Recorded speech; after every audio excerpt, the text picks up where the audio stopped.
Hello friends, आप सभी का फिर से स्वागत करते हैं हमारे चैनल ज्योति फन व्लॉग पर। तो आप सभी देख रहे हैं जुनूनिया पागलपन भाग 19। इससे पहले इस कहानी के 18 भाग अपलोड हो चुके हैं चैनल पर। प्लीज़ आप सभी लोग वो भाग ज़रूर पढ़ लीजिएगा। तो आप सब ने अब तक पढ़ा था, अवनी रूही से मिलने मॉल जाती है जहाँ रणवीर की भेजी हुई एक पर्सनल असिस्टेंट भी गई है अवनी का ध्यान रखने के लिए। तो अवनी रूही से बोलती है कि उसने रणवीर को अपने दिल की बात बोल दी है। रूही जो काफ़ी ज़्यादा शॉक्ड हो जाती है और चिल्लाकर बोलती है, क्या सच में? और तूने मुझे बताया भी नहीं। अब देखते हैं आगे। तो अवनी रूही से बोलती है, शांत हो जा मेरी चेन्नई एक्सप्रेस। रूही खड़ी होकर अवनी को उंगली दिखाते हुए बोली, अभी तू इतनी बड़ी बात मुझसे कैसे छुपा सकती है? उस दिन मैंने तुझे पूछा तब तो तूने बात टाल दिया, और कल जब मैंने तुझे कॉल किया तब भी तूने नहीं बताया। अवनी रूही को बैठाते हुए बोली, रूही तू आ पहले बैठ, मैं तुझे सारी बात बताती हूँ। तो रूही जो पहले से ही नाराज़ हो जाती है, उस वक्त सिचुएशन ही कुछ ऐसी थी, मैं अपनी फीलिंग्स को कंट्रोल नहीं कर पाई और मैंने उन्हें बोल दिया। तो रूही पहले तो नाराज़ हुई पर बाद में उसे काफ़ी ज़्यादा खुशी हुई। रूही खुशी से बोलती है, अभी तू ना दुनिया की सबसे सिंपल लड़की है जिसे रणवीर जैसा प्यार करने वाला इंसान मिला है। मैं ना बहुत ही ज़्यादा खुश हूँ तेरे लिए। तभी रूही अवनी को गौर से देखते हुए बोली, बेबी तू शर्मा रही है, पर तू तो ऐसी नहीं थी ना। कहाँ से सीखा शर्माना? लगता है रणवीर जी ने सब सिखा दिया है। और एक सेकेंड, ये क्या है? अवनी रूही को देखते हुए बोलती है, क्या बोल रही है तू? रूही अवनी को छेड़ते हुए बोली, अरे ये तेरे होंठों पर निशान कैसे? ये तो किसी के काटने के निशान लग रहे हैं। अरे ये तो लव बाइट के निशान हैं। इससे एक बात तो पक्की हो गई कि तेरे मिस्टर मॉनिस्टर काफ़ी ज़्यादा रोमांटिक भी हैं। तेरी प्रोग्रेस देख कर लग रहा है वो जल्द ही तुझसे शादी भी कर लेंगे। रूही की बेशर्मी भरी बातें सुनकर अवनी का मन कर रहा था कि अभी ज़मीन में गाड़ के चली जाए। उसे काफ़ी ज़्यादा शर्म आ रही थी। उसे ये बिल्कुल भी नहीं पता था कि रूही उसे इतना ज़्यादा टीज करेगी। तभी अवनी रूही की तरफ देखकर थोड़ा गुस्से भरे लहजे में बोली, रूही प्लीज़ करना यार, बस हम यहाँ पर क्या करने आए थे और तू है क्या कह रही है? पता नहीं क्या क्या सोचती रहती है। अभी अगर तू चुप नहीं हुई ना तो मैं भूल जाऊँगी और यहाँ से चली जाऊँगी। आगे मैं तुझे कुछ भी नहीं बताऊँगी। फिर रूही टेढ़ा मुँह बनाते हुए बोली, अच्छा ठीक है, नहीं बोलूँगी कुछ भी अब, ठीक है। वैसे अभी क्या उन्होंने तुझे? अवनी रूही को घूरते हुए देखकर बोली, रूही रूही अवनी से माफ़ी मांगते हुए बोली, ओके ओके, कुछ नहीं पूछ रही हूँ, पर क्या हम कुछ ऑर्डर करें? ये बात रूही ने बहुत ही मासूम सी शक्ल बनाकर कही थी, जिसे देख अवनी हंस पड़ी और बोली, ओके नौटंकी, बता क्या खाएगी तू? ऑर्डर कर, आज पेमेंट मैं करूँगी क्योंकि मेरे पास मिस्टर मॉनिस्टर का गोल्डन कार्ड है जिसकी कोई भी लिमिट नहीं है। तभी रूही थोड़ा चौंकते हुए बोली, क्या गोल्डन कार्ड? चल शॉपिंग भी करते हैं ना, मैं भी तो देखूं तू कितनी शॉपिंग करती है इससे। क्योंकि जहाँ तक मुझे पता है कि तू इतनी पैसे बचाऊ लड़की है जो कपड़े भी एक एक साल तक खरीदती नहीं है, वो इतनी ज़्यादा शॉपिंग कैसे करेगी? तभी अवनी जो लाचारी से बोलती है, हाँ यार वो तो है, पर मैं क्या करूँ, मेरे मना करने के बावजूद भी दिया है। ऊपर से यहाँ से जाकर मॉल में अपॉइंटमेंट भी बुक कर दी है और कहा है कि मुझे जाना ही नहीं होगा। रूही चौंकते हुए बोली, यार मेरे पास भी कोई ऐसा बॉयफ्रेंड होता काश, पर जाने दे, चल हम दोनों चलते हैं, साथ में शॉपिंग करेंगे। वैसे भी हम मॉल तो जाने ही वाले थे ना। अच्छा ही है, आज ही जाते हैं, वैसे भी कल तो कॉलेज जाना है, हम उसकी भी शॉपिंग कर लेंगे। अवनी बोलती है, अगर तू नहीं बोलती तो भी मैं उन तुझे लेकर वहाँ पर जाती, क्योंकि मैं पहली बार इतनी बड़ी यूनिवर्सिटी में जाने वाली हूँ। डर भी लग रहा है, यहाँ के लोग कैसे रहते हैं, उन्हें देखकर लगा कि मुझे भी यहाँ की दुनिया की तरह ढलना चाहिए और इसमें तुम्हारी मदद भी मुझे लेनी पड़ेगी। अवनी और रूही इसी तरह से काफ़ी सारी बातें करने लगती हैं और फिर उन्हें बातें करते करते काफ़ी देर हो गई थी। जब अवनी को वक्त का ख्याल आया तो रूही से बोली, अरे रूही चल, काफ़ी देर हो गई है, अमन भैया इंतज़ार कर रहे होंगे। हमने उनसे कहा था कि हम कैफ़े के बाद सीधा मॉल जाएंगे कुछ सामान लेने के लिए। तभी रूही बोलती है, हाँ यार सच में देर तो हो गई है, अब चल निकलते हैं, तेरा कार्ड और पेमेंट कर। अवनी वेटर को बुलाते हुए बोलती है, वेटर भैया बिल लेकर आइए। तभी वेटर वहाँ पर आता है और बिल क्लियर कर देता है। बाद में अवनी और रूही वहाँ से चली जाती हैं और दोनों ही गाड़ी के पास जाती हैं। वहाँ अमन पहले से ही खड़ा था, उन्हें आता देख वो गाड़ी का दरवाज़ा खोलता है। तभी अवनी और रूही दोनों गाड़ी में बैठकर वहाँ से निकल जाती हैं। गाड़ी में रूही अवनी से बोलती है, अभी हम जा कहाँ रहे हैं? तभी अवनी रूही से बोलती है, पता नहीं, रणवीर ने कहा है कि अमन भैया लेकर जाएंगे। रूही अवनी से मजाकिया लहजे में बोलती है, वैसे अभी तू जहाँ रहती है वहाँ बहुत ही सारे हॉट लड़के भी होंगे ना? इसी तरह की बहुत सारी बातें करते हुए वो दोनों मॉल पहुँच जाती हैं। मॉल के पार्किंग में उनकी गाड़ी रुकी तो वहाँ पर कुछ बॉडीगार्ड्स और एक लड़की पहले से खड़ी थी। उस लड़की ने ब्लैक स्कर्ट और वाइट शर्ट पहना हुआ था। वो काफ़ी ज़्यादा खूबसूरत लड़की थी। उसके चेहरे पर गहरी मुस्कान थी। अवनी और रूही गाड़ी से बाहर आई तो बाहर आते ही अमन उस लड़की से अवनी का इंट्रोडक्शन कराते हुए बोला, मैम ये मिस एली हैं, बॉस ने इन्हें ही आपकी मदद के लिए भेजा है। मिस एली अवनी को ग्रेट करते हुए बोली, हेलो मैम। रूही को देखते हुए, आप शायद मैम की दोस्त हैं, है ना? खुशी हुई आपसे मिलकर। तभी आइए, इस तरीके से अंदर आइए, यहाँ पर क्यों खड़ी हैं? अली के इशारे को समझ दोनों ही अंदर जाने लगी। चलते चलते अवनी खुशी से एली को देखकर बोली, मिस एली आपको हमें मैम कहने की ज़रूरत नहीं है, आप हमें अवनी करके बुला सकती हैं। तो वही अवनी की बात से एली ने कुछ भी नहीं कहा और फिर अंदर की तरफ चलते हुए अवनी और रूही की नज़र आसपास गई तो वो बहुत ही ज़्यादा हैरान हो गई। वहाँ पर कोई भी नहीं था सिवाय उनके। रूही हैरानी से एली से बोली, यहाँ पर सब खाली क्यों है? जहाँ तक मुझे पता है कि ये सिटी का बेस्ट मॉल है, तो यहाँ पर कोई दिखाई क्यों नहीं दे रहा? एली रूही की कंफ्यूजन दूर करते हुए बोली, जी मैम, ये सिटी का बेस्ट मॉल है, पर ये बॉस का मॉल है, मैम के लिए उन्होंने स्पेशल बुक किया है, इस वजह से यहाँ पर कोई नहीं आया है आज। रूही अवनी से बोली, अभी यार मेरे पापा भी बहुत बड़े बिजनेसमैन हैं, पर आज तक मैंने सिर्फ यहाँ पर शॉपिंग ही की थी, पर यहाँ कभी भी पूरा मॉल बुक नहीं किया था। तेरा रणवीर तो सच में दुनिया का सबसे बड़ा अमीर आदमी है यार। अवनी रूही से बोली, ऐसा कुछ नहीं है, वो पिछली बार की तरह कोई परेशानी ना हो इस वजह से उन्होंने ऐसा किया है।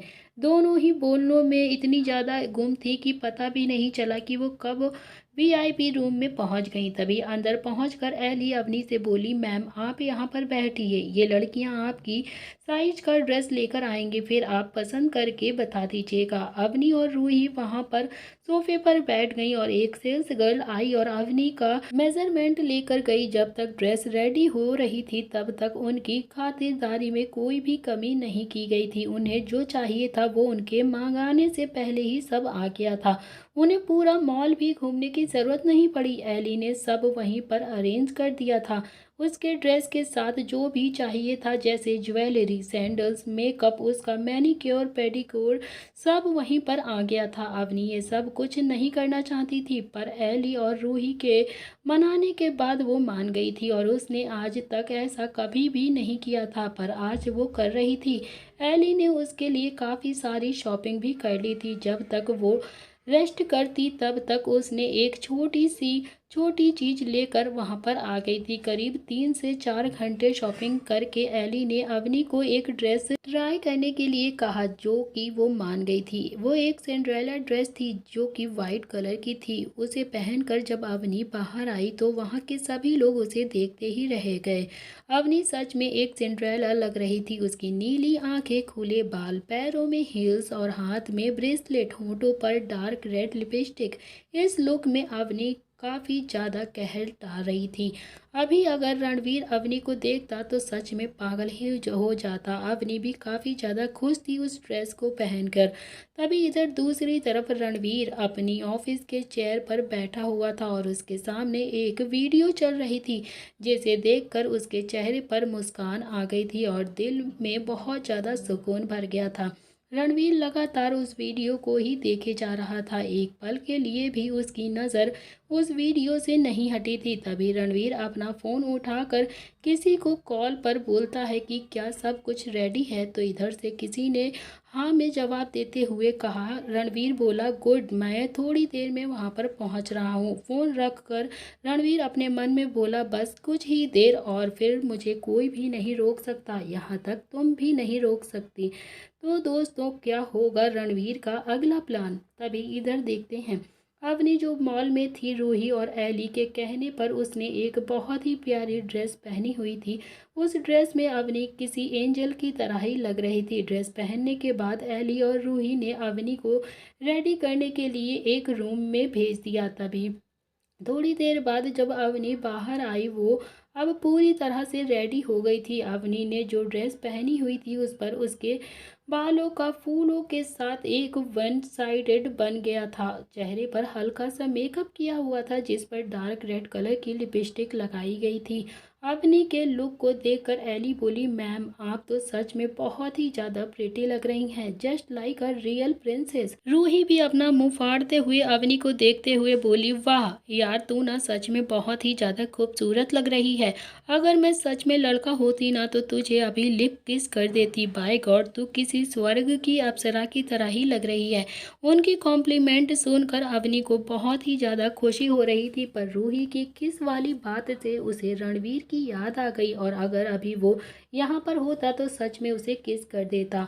वो सोचकर खुद में ही शर्मा गई। तभी अवनी रूही से बोली, रूही तू कुछ भी बोलती रहती है यार, मैं जा रही हूँ चेंज करने। एली थोड़ा टेंशन में बोलती है, क्या? नो मैम, प्लीज़ चेंज मत करिए, आप बहुत ही ज़्यादा प्यारी लग रही हैं। क्या आज आप इसे पहन के नहीं रख सकती क्या? तभी रूही बोलती है, हाँ यार अवनी प्लीज़ रहने देना, घर जाके तू चेंज कर लेना। तभी अवनी थोड़ा सा डाउटफुली दोनों को देखते हुए बोली, तुम दोनों इतना क्यों रोक रही हो? और वैसे भी मैं इसे पहन कर नहीं रख सकती, ये काफ़ी ज़्यादा भारी है और घर ही जाना है तो किसी भी कपड़ों में जाऊँ, क्या फ़र्क पड़ता है यार। तभी रूही और एली दोनों ही नहीं चाहती थी कि अवनी अभी इस ड्रेस को चेंज करे, पर वो दोनों ऐसा क्यों कर रही थी वो ही जाने। तभी एली के फ़ोन पर एक मैसेज आया जिसे देखकर वो थोड़ा सा टेंशन में आ गई। तो उसकी शक्ल देखकर अवनी बोली, क्या हुआ एली, आप इतना ज़्यादा परेशान क्यों दिख रही हैं? कुछ हुआ है क्या? तभी एली जल्दी से अपने फ़ोन को रखते हुए बोली, नो नो, कोई प्रॉब्लम नहीं है मैम, कोई परेशानी वाली बात नहीं है, पर क्या आप ये ड्रेस पहन कर नहीं रख सकती? आप चाहें तो इसके पेमेंट मैं कर देती हूँ, पर आप प्लीज़ इसे चेंज मत करिए। रूही भी थोड़ा मासूम सी शक्ल बनाकर बोलती है, हाँ अवनी प्लीज़ रहने दे ना, वैसे भी एक दिन में क्या ही हो जाएगा। अवनी इतनी गहरी सांस लेकर बोलती है, ओके नहीं चेंज कर रही बस। एली खुशी से बोलती है, thank you ma'am, thank you so much. Ruhi भी खुश होकर बोलती है कि बहुत अच्छा। अवनी दोनों को देखते हुए, बस करो तुम दोनों, अब चलें कुछ और देखते हैं, और वैसे भी देर हो रही है। एली से बोलती हैं कि आप हमारे साथ चल सकती हैं, हमें पेमेंट करना है। तो एली बोलती है, अरे मैम इसकी कोई ज़रूरत नहीं है, ये मॉल सर का है, आपको यहाँ कोई भी पेमेंट करने की ज़रूरत नहीं है, आप जो चाहें ले सकती हैं। तभी रूही अवनी का हाथ पकड़ते हुए बोली, अरे मेरी अवी, तू आम खाना, गुटलियाँ क्यों गिन रही है यार, चल अब कुछ और देखते हैं। तभी अवनी बोलती है कि ठीक है चल। अवनी, रूही, एली सब वहाँ से निकलकर मॉल में घूमने लगते हैं। उनके पीछे पीछे बॉडीगार्ड्स भी थे। अवनी मॉल में जाते हुए उसकी नज़र एक स्टैचू पर पड़ी जिसे एक बहुत ही ज़्यादा प्यारा डायमंड का नेकलेस पहनाया हुआ था।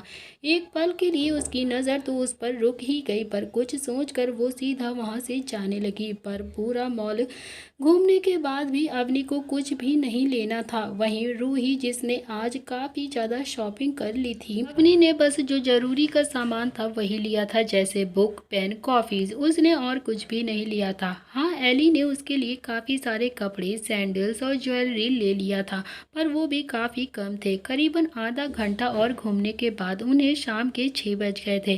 सारा सामान उन्होंने घर भेजने के लिए बोल दिया था और फिर वो वहाँ से पार्किंग के लिए निकल गई। पार्किंग में जाकर अवनी ने रूही को घर छोड़ने के लिए बोला, पर उसने मना कर दिया और कहा कि ये कहकर कि वो टेंशन ना ले, वो टैक्सी से घर चली जाएगी। तो वहीं एली अपनी गाड़ी लेकर आई थी, तो अवनी ने रूही को टैक्सी में बिठाया और एली को बाय बोल दिया। उसके बाद अवनी भी गाड़ी में बैठकर सीधा पैलेस के लिए निकल गई। आज अवनी काफी ज्यादा खुश थी, इतनी सारी शॉपिंग करके उसका मन बहुत ही ज्यादा हैप्पी था। तभी इधर रॉय पैलेस में अवनी को घर पहुंचते वक्त रात के 8 बज चुके थे। रात में मौसम भी काफी ज्यादा सुहाना हो गया था। आज बारिश के आसार तो बिल्कुल भी नहीं दिखाई दे रहे थे, मगर आसमान एकदम खुला था। तारों के बीच चांद पहले से ही काफी ज्यादा सुंदर दिख रहा था। कहा जाता है ना कि बारिश के बाद रात काफी ज्यादा सुहानी हो जाती है, तो आज भी कुछ ऐसा ही था। अवनी गाड़ी से उतरकर सीधा देखती है कि पूरा घर, पूरा पैलेस काफी ज्यादा अंधेरे से भरा था। अवनी अमन से पूछती है, अमन भैया यहाँ पर अंधेरा क्यों है, कुछ दिखाई भी नहीं दे रहा। तो अमन बोलता है कि पता नहीं मैम, मैं तो आपके साथ ही था ना। उसकी बात सुनकर अवनी अंदर की तरफ जाने लगती है। अंदर जाके उसने देखा कि वहां पर भी अंधेरा काफी ज्यादा था। अवनी ने घबरा कर मीना जी को आवाज दी, पर किसी ने भी कोई रिस्पॉन्स नहीं दिया। अवनी को थोड़ा डर भी लग रहा था। उसने अपना फोन निकाल कर टॉर्च जलानी चाही, पर उसका फोन भी डेड हो चुका था, उसमें बैटरी ही नहीं थी। उसने भी इस पर ध्यान नहीं दिया था, क्योंकि वो शॉपिंग करने में ज्यादा बिजी थी। थोड़ी देर रुककर वो अमन से फोन मांगने के लिए वापस बाहर की तरफ जाने लगी। तभी एक आवाज आई, बनकर तेरा साया तेरा साथ निभाऊं, तू जहाँ भी जाए मैं वहाँ वहाँ पर आऊं। साया तू छोड़ जाता है साथ अंधेरे में, लेकिन मैं अंधेरे में भी तेरा उजाला बन जाऊं। आवाज से अवनी के मुड़ते हुए कदम वहीं पर रुक जाते हैं और वो काफी ज्यादा हैरानी से देखने लगती है। उसे कहीं भी कोई दिखाई नहीं दे रहा था। वैसे ही वहां पर लाइट जलने लगती है। तभी लाइट जलते ही अवनी की नजर आसपास गई, तो जिसे देखकर अवनी की आंखें बड़ी हो गईं और मानो उसे कोई सदमा सा लग गया हो। वहां का सारा नज़ारा ही बदल चुका था। पूरा घर लाइटों से सजा था। सब तरफ रेड और वाइट कलर के फ्लावर्स लगे हुए थे। पूरा पैलेस किसी महल की तरह काफी ज्यादा खूबसूरत लग रहा था। उस पर से फूलों की पत्तियां गिर रही थी। तभी नीचे जमीन पर हार्ट शेप के रेड बलून पड़े हुए थे। अचानक ही सारी लाइटें डिम हो जाती हैं। तभी सीढ़ियों पर एक लाइट पड़ती है जहां पर कोई खड़ा हुआ था। तो वहीं अवनी पर भी एक लाइट थी। उस इंसान को देखकर अवनी की आंखें नम हो गईं। अवनी एक टक उस इंसान को देख रही थी। उसने एक वाइट शर्ट पहना हुआ था, जिस पर उसने ब्लैक जैकेट और ब्लैक पैंट पहनी हुई थी। उसका लुक काफी ज्यादा खूबसूरत लग रहा था। वो किसी मॉडल से कम नहीं था। सॉरी गाइस, लुक को डिस्क्राइब नहीं कर पा रही हूँ, मगर आप लोग थोड़ा सा एडजस्ट कर लो। वैसे भी हमारी इमेजिनेशन काफी ज्यादा अच्छी होती है, बताने से ज्यादा तो सोचने में ही अच्छी होती है ना। तो आप सब लोग समझ सकते हैं कि रणबीर का लुक इस समय कैसा हो सकता है। अवनी का चेहरा देख जो आदमी सीढ़ियों पर था, उसकी आंखें लाल हो गईं और एकदम से अवनी के पास आने लगा और एक एक सीढ़ियां उतरते हुए बोला, डोंट ट्राई टू क्राई जान, आज मुझे इनमें सिर्फ और सिर्फ प्यार चाहिए, आंसू बिल्कुल भी नहीं। ये रणवीर की आवाज़ थी, जिसने आज ये सारी तैयारियां अवनी के लिए प्रिपरेशन करी रखी थी। किस लिए वो खुद ही बताएगा। रणवीर अवनी के पास आया। अवनी वहीं पर खड़ी हुई थी, जो एक टक रणवीर के हैंडसम फेस को देख रही थी और रणवीर भी अवनी में ही खोया हुआ था। तभी रणवीर और अवनी ने कुछ भी मिनट ऐसे ही एक दूसरे को निहारने में बिता दिए। तभी रणवीर, जो कब से उसे देख रहा था, अचानक ही अवनी को पकड़कर उसके होंठों पर छोटी सी किस करके बोला, जान, मैंने आपकी एक विश पूरी कर दी है। अवनी रणवीर को देखते हुए बोली, विश पर कौन सी। तभी उसे कुछ याद आया तो वो बोली, पर मैंने तो मॉल में मन में ही कही थी, आपको कैसे पता चल गई। अवनी की बात सुनकर रणवीर उसके माथे से माथा जोड़कर बोला, जान, कुछ भी मत बोलो, just feel what I am saying. बोलते वक्त अवनी से ज़्यादा रणवीर की धड़कनें बढ़ रही थी। उसने कसकर अवनी को गले लगा लिया। अवनी को कुछ समझ नहीं आ रहा था कि वो क्या हो रहा है उसे। तभी आज रणवीर भी काफ़ी ज़्यादा अलग बिहेव कर रहा था। अवनी यही सोचने की कोशिश करने में लगी हुई थी कि ये सब क्या हो रहा है उसके साथ। तभी उसने रणवीर को बैक हग करते हुए कहा, रणवीर ये सब क्या है और बाकी सब कहाँ पर हैं? यहाँ पर कोई दिखाई क्यों नहीं दे रहा है? तभी रणवीर अवनी के होंठों पर हाथ रखकर बोला, चुप रहो जान। थोड़ी देर ऐसे ही रहकर रणवीर ने एक चुटकी बजाई तो उस आवाज़ से वहाँ पर एक सॉन्ग बजने लगा, जो कि बहुत ही ज़्यादा रोमांटिक सॉन्ग था। सॉन्ग के चलते ही रणवीर अवनी को हॉल के बीचों बीच में लेकर आ गया। अवनी रणवीर का हाथ पकड़कर डांस करने लगती है तो रणवीर भी उसे डांस कराने लगता है और बोलता है बड़े ही शायरी अंदाज में, तू आता है सीने में जब जब सांसें भरता हूँ, तेरे दिल की गलियों से मैं हर रोज़ गुजरता हूँ। रणवीर की यह शायरी सिर्फ अवनी के लिए थी, उसे खुश करने के लिए थी। अवनी का एक हाथ पकड़कर उसे अपनी तरफ खींचकर बड़े ही रोमांटिक अंदाज में देख रहा था रणवीर। इस वक्त अवनी उसकी बाहों में थी तो उसका एक हाथ रणवीर के हाथ में था, तो वह दोनों ही एक दूसरे की आंखों में देखकर डांस कर रहे थे और दोनों ही बहुत ही ज़्यादा रोमांटिक फील कर रहे थे एक दूसरे के साथ। अवनी को भी काफ़ी ज़्यादा मज़ा आ रहा था।